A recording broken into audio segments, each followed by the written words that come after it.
చెప్తా. చిన్నారి స్నేహానికి నేను వెళ్ళినప్పుడు అప్పుడే నాకు కొత్తగా పెళ్ళయింది. అంటే కొంచెం లెంగ్తీగా చెప్తా, నేను ఒక్కడినే కదా, తర్వాత ఎవరూ లేరు. ఇప్పుడు నెల్లూరులో షూటింగు. నెల్లూరులో షూటింగ్ అయితే అందరినీ ట్రైన్‌లోనో వాటిలో పంపారు. నాకు ప్రత్యేకంగా కారు పంపాడు ప్రొడ్యూసర్. శ్రీనాథ్ ప్రొడక్షన్స్, నాకు ఇప్పటికి జ్ఞాపకం. రంగారావు గారు, ఆయన దుబాయ్‌లో ఉండేవారు.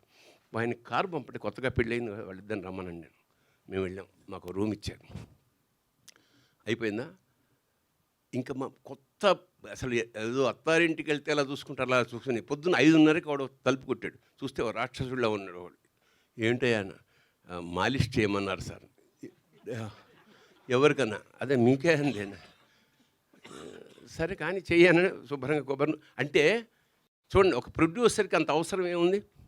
అంతంత చిన్న చిన్న డీటెయిల్స్ కూడా పట్టించుకునే ఒక స్థాయి ప్రొడ్యూసర్సు చాలా తక్కువ మంది ఉంటారు.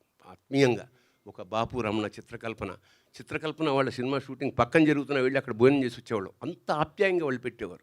వాళ్ళందరినీ తలుచుకుంటుంటే చాలా గర్వంగా ఉంది, ఇలాంటి ఇండస్ట్రీలో మేము ఉన్నాం. సో మళ్ళీ అలాంటి సంస్కారం అంత, ఇప్పుడు డబ్బులు చాలామందికి ఉంటాయి, బట్ ఆ అటాచ్మెంట్, ఆ ప్రొడ్యూసర్, అలాంటి ప్రొడ్యూసర్లు మీరు అవ్వాలి.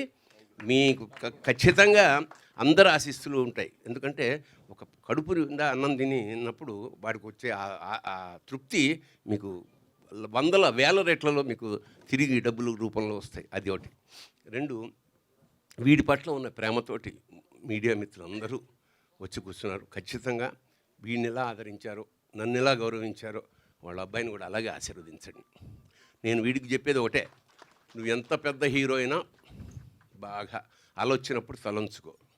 వినయం చాలా ఇంపార్టెంట్. ఎందుకంటే ఇవాళ ఇంత లెంగ్తీగా